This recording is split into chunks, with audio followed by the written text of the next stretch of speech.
Assalamualaikum warahmatullahi wabarakatuh. Berjumpa lagi dengan saya di channel Bedah Ilmu. Kita masih melanjutkan untuk membedah buku Api Sejarah karya Ahmad Mansur Suryanegara, di mana untuk buku Api Sejarah ini kita masih berada di jilid 1 dan telah memasuki episode yang ke-11 di dalam pembahasannya. Tema pembahasan kali ini yaitu reinterpretasi keislamisasi sejarah Indonesia, dengan pembahasan telah mencapai 5 kali pembahasan, di mana reinterpretasi ini disampaikan oleh perwakilan dari ulama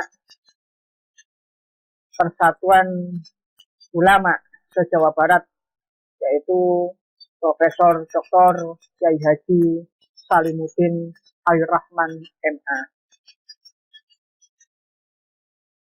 Saat ini kita akan membahas tentang bagaimana beliau, yaitu Profesor Dr. Salimuddin Abdurrahman MA ini, terhadap buku Api Sejarah jilid 1 khususnya, yang ditulis oleh Saudara Ahmad Mansur Suryanegara. Beliau, Profesor Abdurrahman MA, menyatakan bahwa buku ini bukanlah sebuah upaya pelurusan sejarah Indonesia, tapi buku ini merupakan rintisan.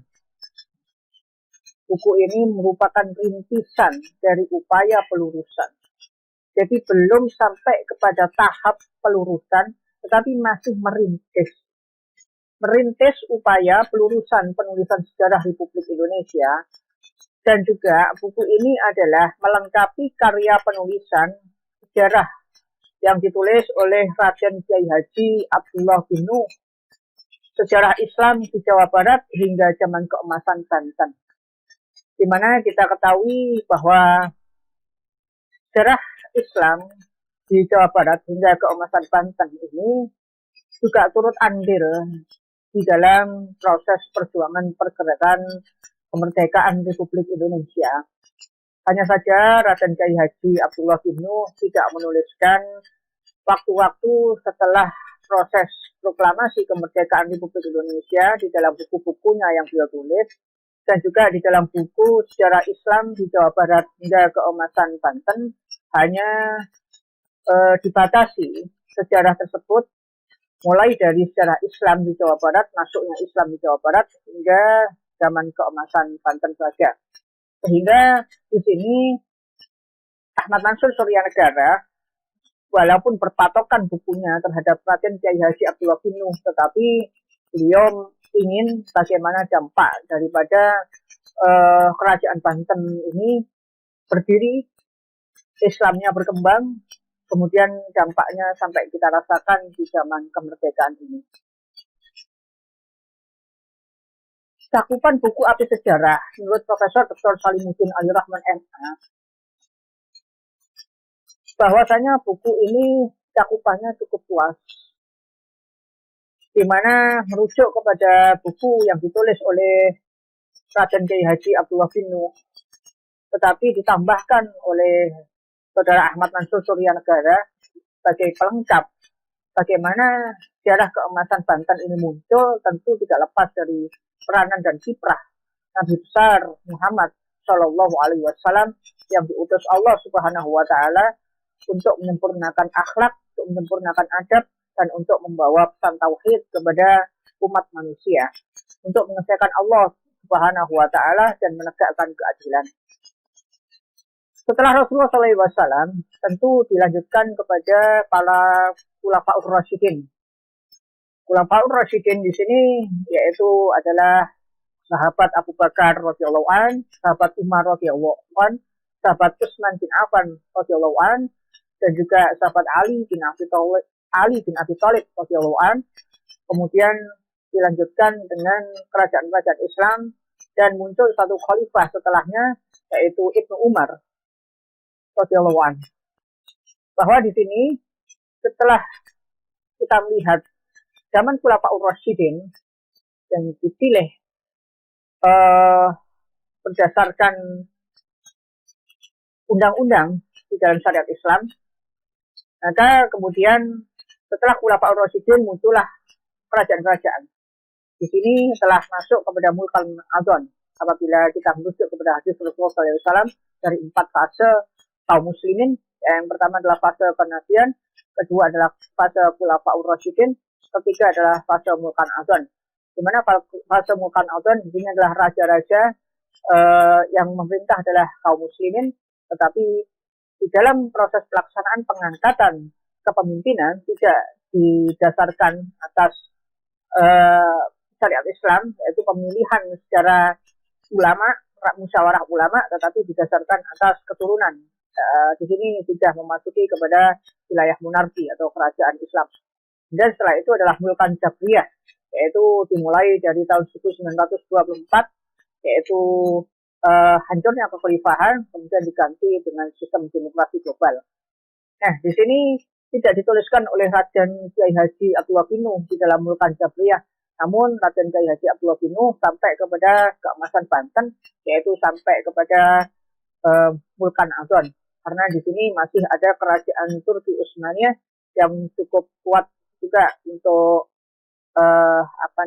kekuatan lobby-lobbynya terhadap negara-negara Islam, baik itu di wilayah Timur Tengah maupun di Nusantara.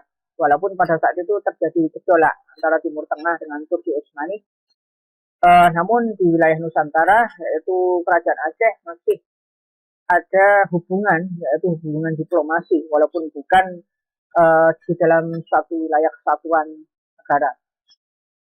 Di sini Raden Kiai Haji Abdullah Binu ditambahkan pula oleh Ahmad Mansur Surya Negara, sehingga menjadi sejarah yang komprehensif di masa perkembangan Islam, mulai dari zaman Rasulullah SAW, Khulafaur Rasyidin, kemudian adalah pada saat ulama dan para pedagang dari Timur Tengah itu masuk ke Nusantara, sehingga menyebarlah Islam di Nusantara. Setelah Islam menyebar di Nusantara, kemudian kita melihat ilustrasi zaman keemasan Banten, di mana zaman ini adalah kita ketahui adalah zaman-zaman Islam dipegang teguh, syariatnya dipegang teguh, walau sistem pemilihan kerajaannya sudah tidak menggunakan lagi sistem pemilihan yang dituntunkan oleh Rasulullah SAW berdasarkan ilmunya atau berdasarkan musyawarah para ulama, namun telah berdasarkan monarki atau keturunan. Di sini kemudian dari kerajaan Banten ternyata meluas pengaruhnya sampai kemudian Banten menggalang komunikasi kerjasama dengan kerajaan-kerajaan Islam se-Nusantara, sehingga terbentuklah kekuatan kerajaan Islam se-Nusantara hingga masuknya penjajah Portugis, dilanjutkan penjajahan Belanda yang tadinya belum Belanda namun perusahaan dagang Belanda yaitu VOC, dan setelah VOC bangkrut dilanjutkan Belanda, barulah kemudian muncul silih berganti penjajah hingga akhirnya Indonesia diberi rahmat oleh Allah Subhanahu wa Ta'ala berupa kemerdekaan, yaitu tidak terlepas dari rangkaian-rangkaian sejarah yang membentuk satu peristiwa yang komprehensif.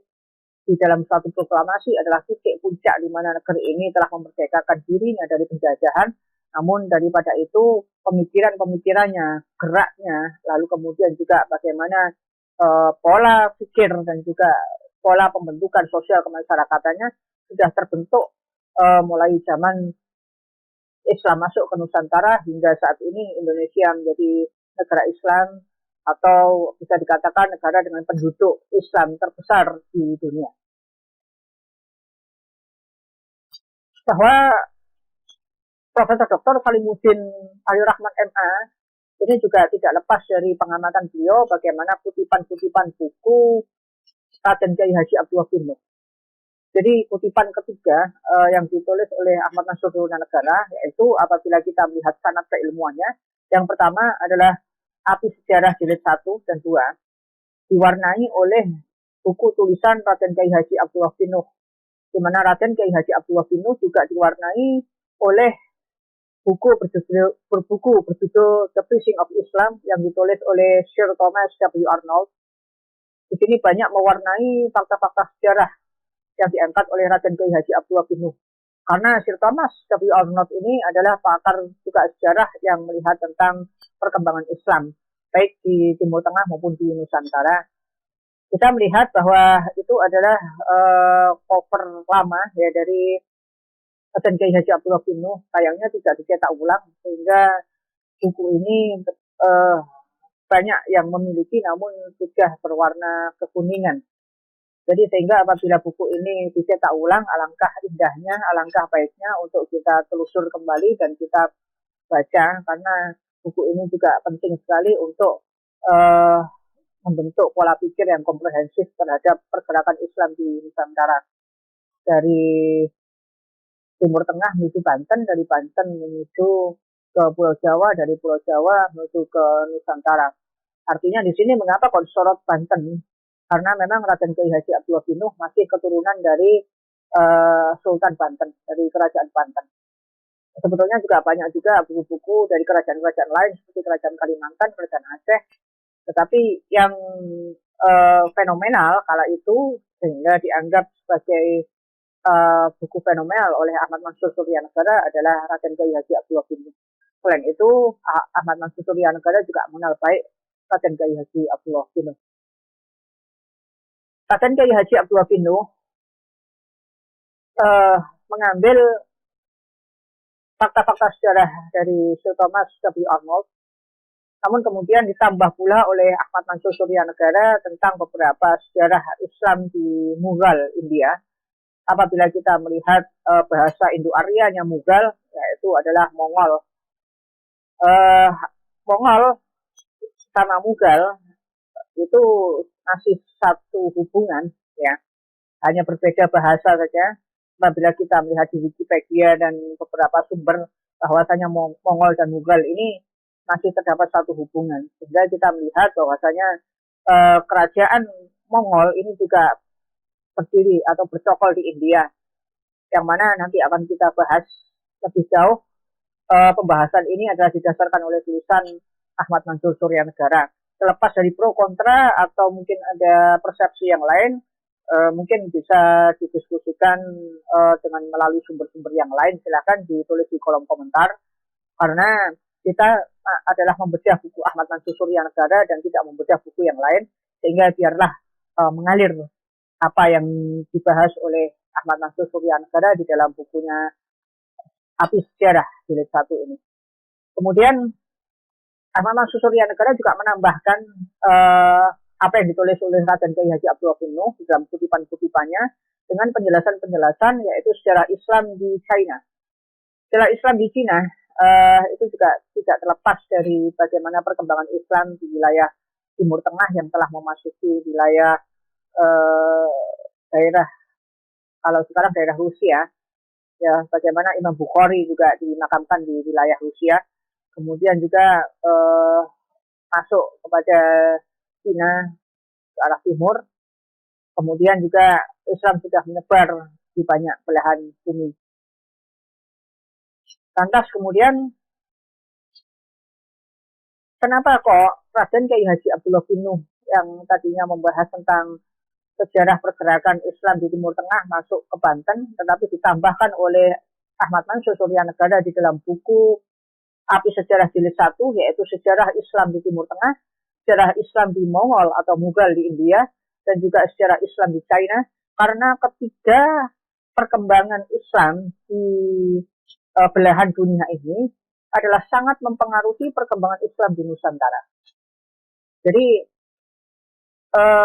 apabila kita melihat bahwa ada teori yang menyatakan bahwa Islam di Nusantara itu masuk melalui Mekah atau mohon maaf melalui Timur Tengah langsung, yaitu mulai di Jeddah, ya, yang dimana Jeddah itu juga pinggir laut gitu.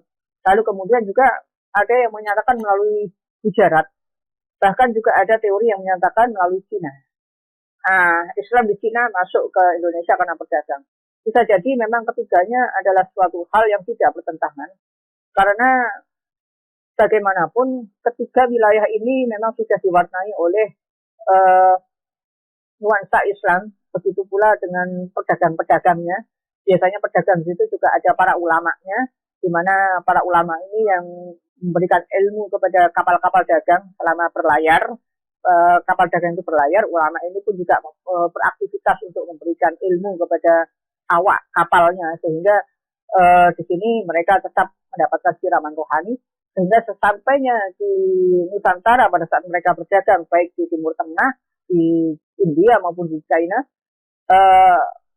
kemudian kita para ulama tersebut turun, para pedagang tersebut memperkenalkan terhadap Islam, para ulama pun juga mengajarkan kepada Islam, yang pada saat itu manusia atau penduduk khususnya di Nusantara masih mayoritas Hindu dan Buddha, khususnya adalah agama Hindu juga masih mengenal kasta, sehingga mereka yang kasta bawah Sudra contohnya, kasta Sudra ke bawah atau juga kasta Buddha Paria itu kemudian lari meminta tolong, dan kemudian juga mereka lah yang awal mula memasuki Islam dan juga memberikan informasi kepada raja-raja. Kemudian raja-raja itu pun juga mendengarkan petuah para ulama.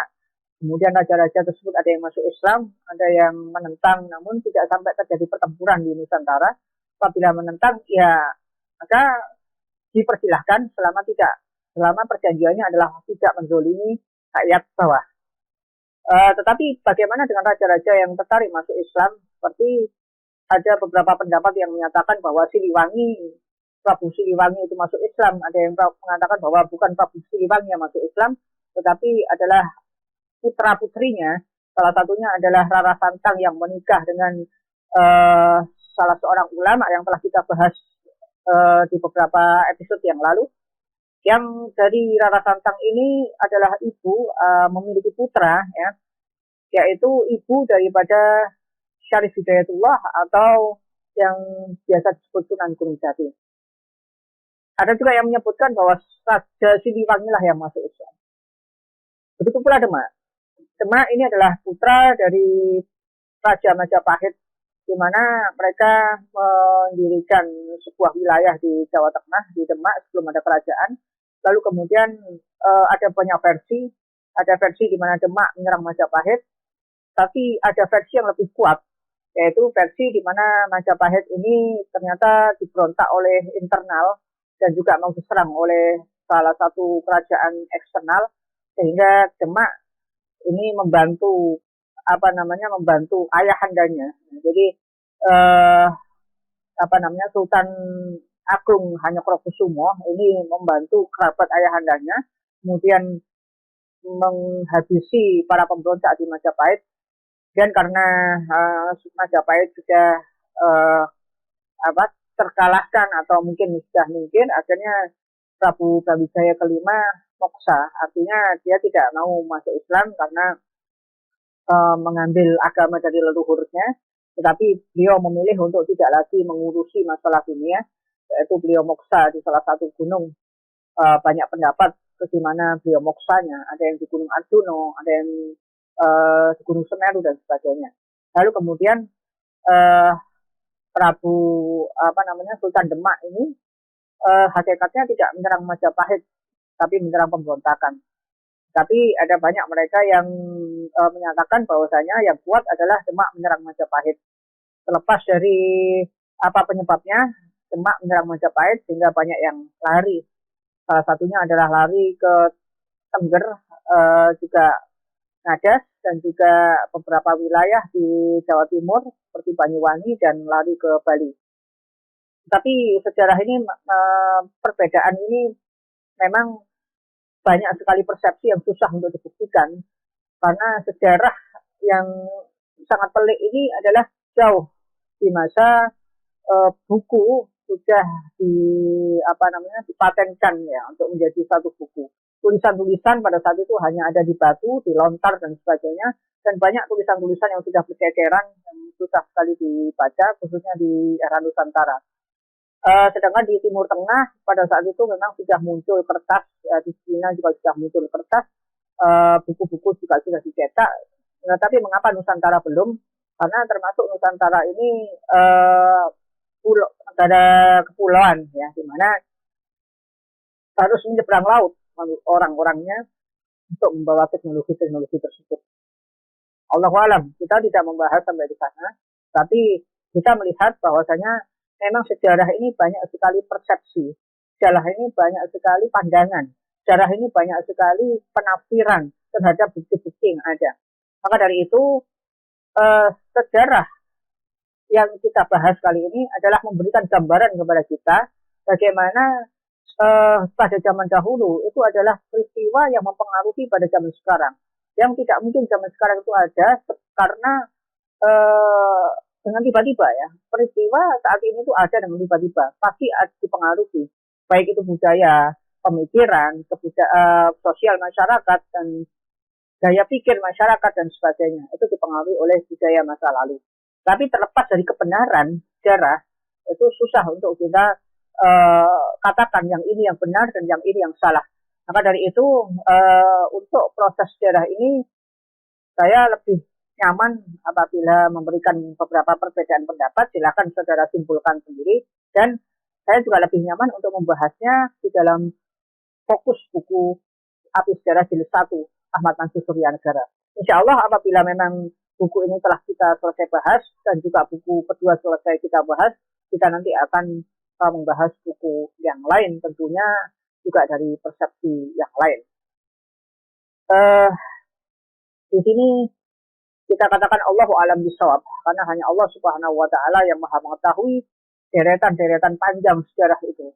Karena Allah Maha hidup, Allah Maha melihat semuanya, Allah yang menciptakan semuanya, mulai bumi alam semesta ini terbentuk, bahkan sebelum alam semesta ini terbentuk, kemudian manusia pertama diturunkan atau diciptakan dan juga diturunkan, kemudian sampai kemudian pada hari ini Allah mengetahui semuanya.